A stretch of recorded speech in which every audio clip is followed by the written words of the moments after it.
welcome to our Kanini Jalam channel. இந்த வீடியோவில் என்ன பார்க்க போகிறோம் அப்படின்னா VB.netலேருந்து MS Access டேட்டா வந்து எப்படி ஃபெச் பண்ணலான்றதை பார்க்க போகிறோம். Visual Studio 2010 ஓப்பன் பண்ணிட்டு ஃபைலில் போய்ட்டு நியூ ப்ராஜெக்ட் கொடுக்குறேன்.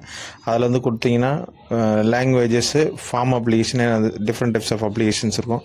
ஸோ அது கொடுத்துட்டு நம்மளுக்கு வந்து நான் என்ன கொடுக்குறேன், விஷுவல் பேசிக்கு ஃபார்ம் அப்ளிகேஷன் கொடுக்குறேன். ப்ராஜெக்ட் நேமு லொக்கேஷன்லாம் இருக்கும், அதெல்லாம் வந்து நீங்கள் கஸ்டமைஸ் பண்ணிக்கலாம். கொடுத்துட்டு ஃபினிஷ் கொடுத்தீங்கன்னா ஃபார்ம் ஓப்பன் ஆகிடும். உங்களுக்கு ஃபார்ம் ஓப்பன் ஆகிடுச்சுன்னா அதில் தான் நம்ம டிசைன் பண்ண போகிறோம். ஸோ இதுதான் வந்து ஃபார்ம் 1.vbன்றது என்னுடைய ஃபார்ம் நேமு. ஸோ நான் வந்து காம்போனன்ட்ஸ் அதில் யூஸ் பண்ணுற காம்போனன்ட்ஸ் எப்படி கொடுப்போம்னா, டூல் பாக்ஸ்ன்னு இருக்கும் சைடில். ஃபார்மை கிளிக் பண்ணிங்க அப்படின்னா அந்த டூல் பாக்ஸ் உங்களுக்கு ஓப்பன் ஆகிடும். இல்லைன்னா வியூவில் போனீங்கனாலும் டூல் பாக்ஸ் எடுத்துக்கலாம். ஸோ இப்போ நான் என்ன பண்ணுறேன் அப்படின்னா, காம்போனன்ட்ஸ் வந்து ட்ராக் பண்ண போகிறேன். எப்படி ட்ராக் பண்ண அப்படின்னா, ஜஸ்ட்டு செலக்ட் பண்ணிட்டு ட்ராக் பண்ணி அந்த ஃபார்முக்குள்ளே போட்டிங்கன்னா உங்களுக்கு வந்து காம்போனன்ட்ஸ் வந்து ட்ராக் ஆகிடும். ஸோ இப்போ நான் வந்து என்ன கொடுக்குறேன்னா, 3 லேபிள் யூஸ் பண்ணியிருக்கேன். ஸோ 3 லேபிள் வந்து அலைன்மெண்ட் மட்டும் அந்த லைன் வரும். ஸோ அந்த லைன் வச்சு அலைன்மெண்ட் பண்ணிக்கிறேன். ஸோ 3 லேபிளுக்கு வந்து நான் நேம் கொடுக்குறதுனா, நீங்கள் ப்ராப்பர்ட்டிஸில் போய்ட்டு நேம் கொடுத்தீங்கன்னா உங்களுக்கு நேம் சேஞ்ச் ஆகிடும். ஸோ நெக்ஸ்ட்டு வந்து 3 டெக்ஸ்ட் பாக்ஸ் கொடுக்க போகிறேன். 3 டெக்ஸ்ட் பாக்ஸ் வந்து ட்ராக் பண்ணுறேன். ட்ராக் பண்ணி 3 டெக்ஸ்ட் பாக்ஸ் உங்களுக்கு வியூவுக்கு வந்துடும். ஸோ 3 லேபிள் வந்து பார்த்திங்கன்னா ஜஸ்ட் அந்த டெக்ஸ்ட் பாக்ஸ் என்ன நேம் கொடுத்துருக்குன்றதை மீன் பண்ணுறதுக்காக நான் லேபிள் யூஸ் பண்ணியிருக்கேன். டெக்ஸ்ட் பாக்ஸில் வந்து டேட்டா பேஸ்லேருந்து டேட்டா ஃபெச் பண்ணி வியூ பண்ணுறதுக்காக நம்ம டெக்ஸ்ட் பாக்ஸ் யூஸ் பண்ணுறோம். பட்டன் வந்து ஆட் நியூ அது மாதிரி வந்து சம் ஆப்ரேஷன் பண்ணுறதுக்காக பட்டன் கொடுத்துருக்கேன். ஸோ இப்போ வந்து நான் என்ன பண்ணுறேன் அப்படின்னா, அதனுடைய ப்ராப்பர்ட்டிஸில் போய்ட்டு ஃபார்மோட ப்ராப்பர்ட்டிஸில் போய்ட்டு ப்ராப்பர்ட்டிஸ் மாற்ற போகிறோம். கலர் சேஞ்ச் பண்ணுறது அப்படின்னா, ஜஸ்ட்டு ஃபார்மை செலக்ட் பண்ணிவிட்டு அதனுடைய ப்ராப்பர்ட்டிஸில் போய்ட்டு பேக்ரவுண்ட் கலர் இருக்கும். ஸோ அதை வந்து நீங்கள் வந்து கஸ்டமைஸ் பண்ணிக்கலாம், என்ன கலர் வேணுமோ சேஞ்ச் பண்ணிக்கலாம். அதேமாதிரி லேபிள் வேறு ஏதாச்சும் காம்போனன்ட்ஸ்க்கு வந்து நீங்கள் கலர் மாற்றணும் அப்படின்னாலும் ஜஸ்ட் அதை செலக்ட் பண்ணிவிட்டு ப்ராப்பர்ட்டிஸில் போனீங்கன்னா டிஃப்ரெண்ட் டைப்ஸ் ஆஃப் ப்ராப்பர்ட்டிஸ் இருக்கும். ஸோ அதில் பேக்ரவுண்ட் கலரு, ஃபாண்ட் ஸ்டைல் எல்லாமே இருக்கும். ஸோ அதை மாற்றிக்கலாம். நெக்ஸ்ட்டு நான் என்ன பண்ணுறேன் அப்படின்னா, டேட்டா பேஸ் க்ரியேட் பண்ணோம். ஸோ நம்ம டேட்டா பேஸ் வந்து MS Access தான் யூஸ் பண்ண போகிறோம்.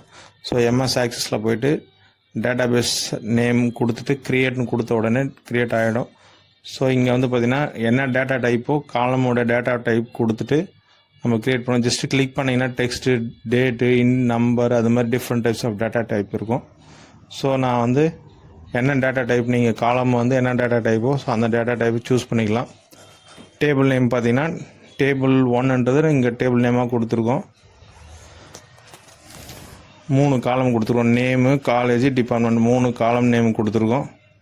ஸோ 3த்துக்குமே வந்து 3மே டெக்ஸ்ட் வேல்யூவாக தான் நான் டேட்டா டைப் கொடுத்துருக்கேன். ஸோ டெக்ஸ்ட் வேல்யூவாக கொடுத்ததுனால 3மே வந்து ஸ்ட்ரிங் வேல்யூ தான் நம்ம கொடுக்க போகிறோம். ஸோ நம்பர், டேட்டு இந்த மாதிரி வேறு டேட்டா டைப் கொடுத்தீங்கன்னா ஸோ அந்த மாதிரியான டேட்டா டைப்ஸ் நம்ம வந்து மாற்றிக்கலாம். ஸோ இங்கே ஐடி பார்த்தீங்கன்னா ஆட்டோ இன்க்ரிமெண்ட்டு, ஐடி வந்து ஆட்டோமேட்டிக்காக ஒன்று இன்க்ரிமெண்ட் ஆகிட்ருக்கும் வேல்யூ என்ட்ரு பண்ணால். ஸோ நீங்கள் எத்தனை காலம் வேணுமோ ஆட் பண்ணிக்கலாம். இங்கே வந்து 3 காலமும் யூஸ் பண்ணியிருக்கேன். 3 டேட்டா வந்து இன்சர்ட் பண்ணிக்கிறோம். ஸோ 3 டேட்டா இன்சர்ட் பண்ணிவிட்டு சேவ் பண்ணிக்கிறேன். சேவ் பண்ணிவிட்டு இது வந்து மை டாக்குமெண்ட்ஸில் சேவ் பண்ணியிருக்கேன் என்னுடைய டேட்டா பேஸ் ஃபைல். இப்போ டேட்டாவில் போய்ட்டு add new data source click பண்ணுறேன். ஸோ இங்கே டேட்டா செட்டு கொடுத்து நெக்ஸ்ட்டு கொடுத்தோன்னே நியூ கனெக்ஷனில் சேஞ்சுன்னு கொடுத்தீங்கன்னா உங்களுக்கு different types of formatted data source இருக்கும். MS Access, ODBC, SQL server இது மாதிரி இருக்கும். ஸோ இங்கே வந்து நம்ம MS Access தான் யூஸ் பண்ண போகிறோம். ஸோ MS Access OLDB கொடுக்குறேன். கொடுத்துட்டு ப்ரௌஸ் கொடுத்தோடனே பார்த்தீங்கன்னா உங்களுக்கு டேட்டா பேஸ் ஃபைல் எந்த லொக்கேஷன் இருக்கோ அதை கொடுத்துட்டு ப்ரௌஸ் கொடுக்கணும். ஸோ கொடுத்துட்டு டெக்ஸ்ட் கனெக்ஷன் கொடுத்தீங்க அப்படின்னா டெக்ஸ்ட் கனெக்ஷன் ஆகிடும். ஸோ கொடுத்துட்டு நெக்ஸ்ட்டு கொடுத்தீங்க அப்படின்னா உங்களுக்கு வந்து ஒரு வார்னிங் மெசேஜ் வரும். அது வந்து அந்த ப்ராஜெக்ட்குள்ளே அந்த டேட்டா பேஸ் ஃபைல் வரணுமான்னு கேட்கும். ஸோ அது கொடுத்துட்டு நெக்ஸ்ட்டு கொடுக்குறேன். டேபிள் வியூ ரெண்டுமே வந்து டிக் பண்ணிவிட்டு ஃபினிஷ் கொடுக்குறேன். ஃபினிஷ் கொடுத்தீங்க அப்படின்னா உங்களுக்கு வந்து டேட்டா பேஸு கனெக்ஷன் ஆகிடும். ஸோ இப்போ வந்து இந்த டெக்ஸ்ட் பாக்ஸில் என்ன வேல்யூ நம்ம பிரிண்ட் பண்ண போகிறோன்றது நம்ம வந்து அசைன் பண்ணோம். ஸோ அதை வந்து ப்ராப்பர்ட்டிஸில் போய்ட்டு டேட்டா பைண்டிங்னு ஒரு ஆப்ஷன் இருக்கும், அதை கிளிக் பண்ணிவிட்டு டெக்ஸ்ட்டு கிளிக் பண்ணிவிட்டு அந்த ப்ராப்பர்ட்டிஸில் போய்ட்டு அதர் டேட்டா சோர்ஸில் கொடுத்தீங்கன்னா அங்கே நம்ம என்ன டேட்டா செட்டு க்ரியேட் பண்ணுமோ அந்த டேட்டா செட் இருக்கும். ஸோ அதில் வந்து டேபிள் நேம் காமிக்கும். ஸோ அந்த டேபிள் நேமை கிளிக் பண்ணிங்கன்னா காலம் நேம் காமிக்கும்.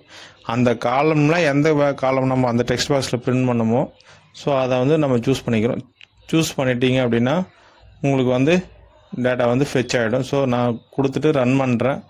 ரன் பண்ண உடனே உங்களுக்கு வந்து ஃபஸ்ட்டு டேட்டா வந்து டேட்டா பேஸில் இருக்கிற வேல்யூ வந்து உங்களுக்கு பிரிண்ட் ஆகிடும். ஸோ இந்த மாதிரி வந்து நான் என்ன பண்ண போகிறேன் அப்படின்னா ஒரு 4 பட்டன் ஒன்று க்ரியேட் பண்ண போகிறேன்.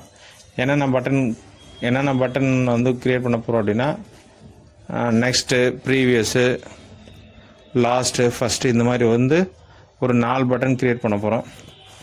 ஸோ பட்டன் வந்து ப்ராப்பர்ட்டிஸில் போயிட்டு நேம் மாற்றுதுன்னா நீங்கள் மாற்றிக்கலாம். ஸோ இப்போ நான் என்ன கொடுக்குறேன் அப்படின்னா நெக்ஸ்ட்டுன்னு கொடுக்குறேன். ஸோ அது மாதிரி வந்து எனக்கு 4 பட்டன் தேவைப்படுது. ஸோ 4 பட்டமே ட்ராக் பண்ணிங்கன்னா ட்ராக் ஆகிடும். ஸோ உங்களுக்கு வந்து அது ஃபார்மில் வந்து க்ரியேட் ஆகிடும். ஸோ அந்த ப்ராப்பர்ட்டிஸில் போயிட்டு நெக்ஸ்ட்டு, லாஸ்ட்டு இது மாதிரி வந்து நான் வந்து க்ரியேட் பண்ணிக்கிறேன். ஸோ இதில் வந்து நம்ம கோடு எப்படி கொடுப்போம் அப்படின்னா ஜஸ்ட்டு அந்த பட்டனை வந்து டபுள் கிளிக் பண்ணணும். டபுள் கிளிக் பண்ணிவிட்டு அதுக்குள்ளே போனீங்க அப்படின்னா கோடு மட்டும் நம்ம மாற்றணும். என்னவா மாற்றோம் அப்படின்னா என்ன டேட்டா சோர்ஸ் நேம் கொடுத்துருக்கோமோ அந்த டேட்டா சோர்ஸ் நேம் டாட்டு கொடுத்தீங்கன்னா அதில் டிஃப்ரெண்ட் டைப்ஸ் ஆஃப் ஆப்ரேஷன்ஸ் வரும். ஸோ அந்த ஆப்ரேஷன்ஸ் வந்து நீங்கள் எது வேணுமோ நீங்கள் மாற்றிக்கலாம். ஸோ இப்போ வந்து நான் லாஸ்ட்டுன்னு கொடுக்குறேன் அப்படின்னா ஜஸ்ட்டு டேபிள், நம்மளுடைய டேட்டா சோர்ஸ் நேம் வந்து டேபிள் 1 பைண்டிங் சோர்ஸ், அதுதான் நம்மளுடைய டேட்டா சோர்ஸ் நேம். ஸோ அந்த நேம் டாட் இங்கே வந்து மூவ் ஃபஸ்ட்டுன்னு கொடுக்குறேன் அப்படின்னா அது வந்து ஃபஸ்ட்டு வேல்யூ என்ன இருக்கோ அந்த வேல்யூக்கு போவோம். ஸோ அதேமாதிரி data source dot move last இருந்தால் மூவ் லாஸ்ட்டு கொடுக்க போகிறோம்.